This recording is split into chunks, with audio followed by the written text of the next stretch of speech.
私は生まれも育ちもバンクーバー、カナダなので、日本みたいなめちゃめちゃ暑い夏はあんまり慣れてなかったです。私今年の10月、9月かで日本に引っ越してきても3年経つんですけど、私子供の頃はだいたい夏沖縄に行ってたんですね。私母が沖縄出身なので、もちろん暑いんだけど、子供の頃だったし、今みたいに大人になって日差しから自分を守ろうとか、熱中症のことを心配したりとかいろいろあるので、私の日本に来てから持ち始めたもの、使い始めたものを皆さんに今日は紹介していきたいと思います。もうカナダは本当にここまでの蒸し暑さとかはなくて、あっちは結構日差しは強いけど蒸し暑いとか、もう外に行っただけでもベトベトしてる感じがするみたいなのは本当になくて、逆に私ここまで汗かくんだみたいな知らなかったっていうぐらい、もう日本の暑さは強烈だし、今まで慣れてなかったから、本当ここ2、3年で必要になった、これがないとダメだって思い始めたものがあるので、ここに集めてきました。私のサングラス、やっぱりサングラスは必須ですね。外は眩しいので、出勤する時もずっとこれをやりながら仕事に行くし、もうサングラスないと生きていけないんだけど、本当に眩しすぎて、これは普通にカナダの Urban Outfitters っていうお店で買ったんだけど、友達がこれにすごい似てるの持ってて GU で買ったって言ってたかな。では次、これです。このインタブレット、塩分が入ってるやつ、松清とか、ドラッグストアとかで売ってるから、これを毎晩走りに行く前に食べます。お口直しにもなるっていうのもめっちゃいいし、グレープ味だから美味しいし、ラムネみたいな、ほぼデザート感覚なんだけど、やっぱり塩分って熱中症にも大事だし、もしかしたら夏外に一日出かける、遊びに行くっていう時も何個か持ち歩くかなって感じだけど、今のところこれを持ち歩くほどの暑さではないから大丈夫なんだけど、ところで今暑さばっかり言ってんだけど、今週結構暑かったけど、昨日急に寒くても13度とか、昨日暖房つけて寝ましたちょっと大げさかなっていうぐらいだけど、もう本当に寒かったの。だからもう暖房つけて寝たし、で今は15度で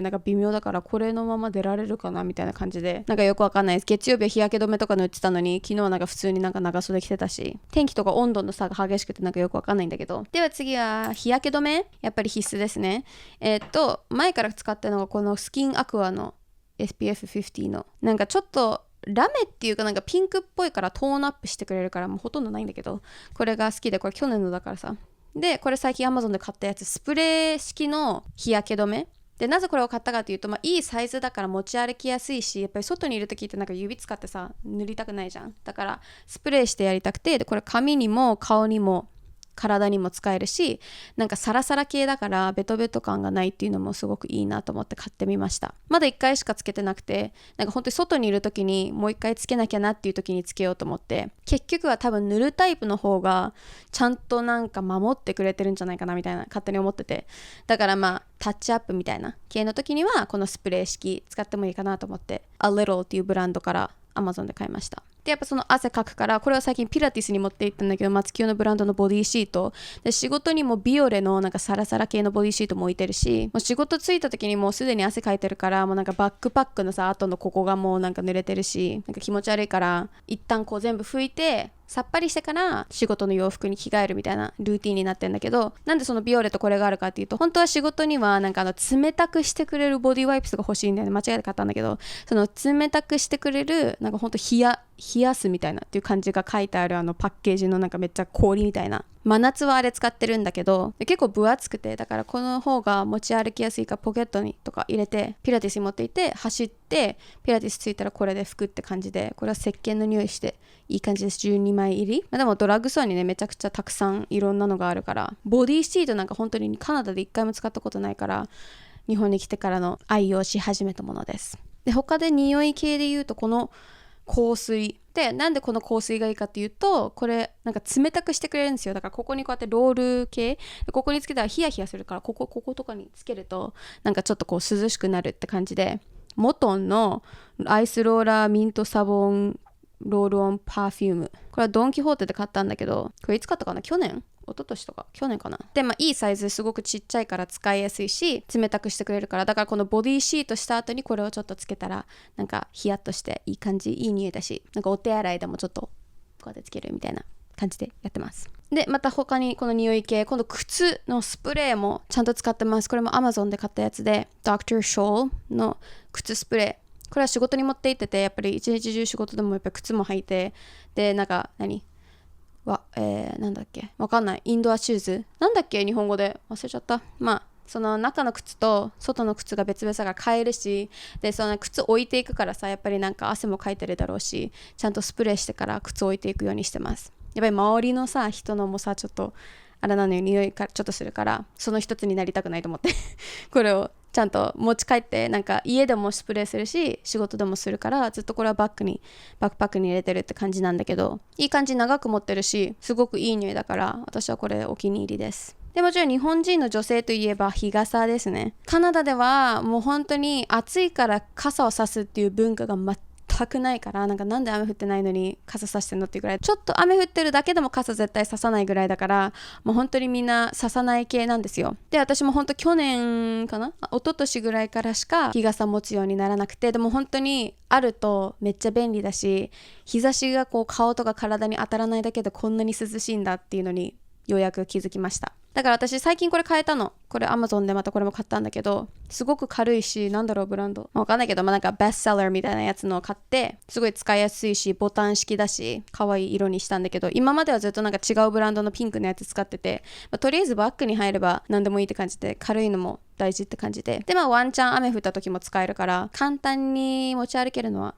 いいなと思って必須です。やっぱりカナダってさ、みんな焼きたい側だから、黒くなりたいみたいな感じだから、サングラスしてめっちゃ肌出してみたいなのが普通だから、私も別に焼きたくないっていうよりもただ暑いから刺してるだけなんだけど、日本の夏はやっぱりこう危ないレベルだから傘持つようになったけど、カナダでは、刺さないかな、なんかそんなにそこまでする必要はないみたいな、で若干ちょっと浮くかもみたいな感じだから。で次これ今年から着始めたものなんだけど、ちょっと分かりにくいよね。このちっちゃいシャツみたいなものになってんだけど、ここにね脇パッドが入ってるんです。で私やっぱり子供との仕事保育園だからさ、やっぱりすごい汗かくわけよ。でその汗がポロシャツにつくのが嫌すぎて、でこれだったらその汗も取ってくれるし、でなんかいい肌色、これ2つのパックで Amazon で1500円とかで、めっちゃいい。このブラの上に普通に着れるし、着心地もいいし、本当はなんか手洗いとか書いてあるけど、私全然洗濯機にそのまま入れてんだけど、でさっき言ったように今日今5月の23日なんだけど、まだそこまでは暑くないから使ってないけど、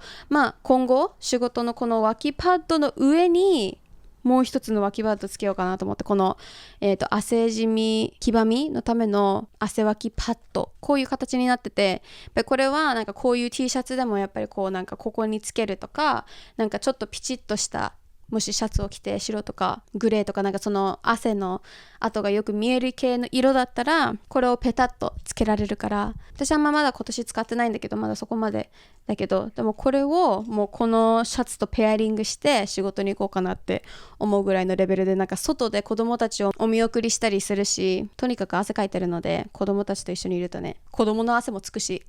って感じで、私の夏使ってるものそんな感じです。今考えられるの全部出したんだけど、とにかくもちろん水を飲むこと、やっぱりその自販機でさ水買ったりするとだんだん濡れてくるし、持ち歩くのもめんどくさいとかなっちゃうかもしれないけど、熱中症のためであればやっぱりちゃんと持つべきだと思うし、とにかく水分取ってることが一番大事だと思うので、日焼け止めと水分をちゃんとみんなも取って夏は過ごしましょう。私あんまりなんか暑さも寒さもそんなになんか気になるタイプではないっていうか、なんかもうそういう季節だからと思ってるから、あんまりそこまで気にならないけど、そういうね、夏はとにかく危ないのと匂いしちゃいがちだから、周りも自分もだから、それに対してどう対策するかとか考えるのがやっぱり大事だと思うし、周りの人のことも考えて、日本での夏の過ごし方とカナダの夏の過ごし方が全然違うから、やっぱりね、こういうものを見たり、ちょっとだんだんこの蒸し暑さが最近始まってからカナダに帰りたいなって思うところも全然あって、こう涼しい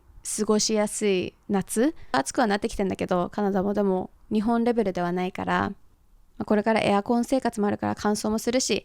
みんな気をつけて夏を過ごしてください。さあ、なんかもし暑さ対策みたいなこういうのがおすすめとかがあったら、ぜひコメント欄で教えてください。ではまた次の動画で、またね。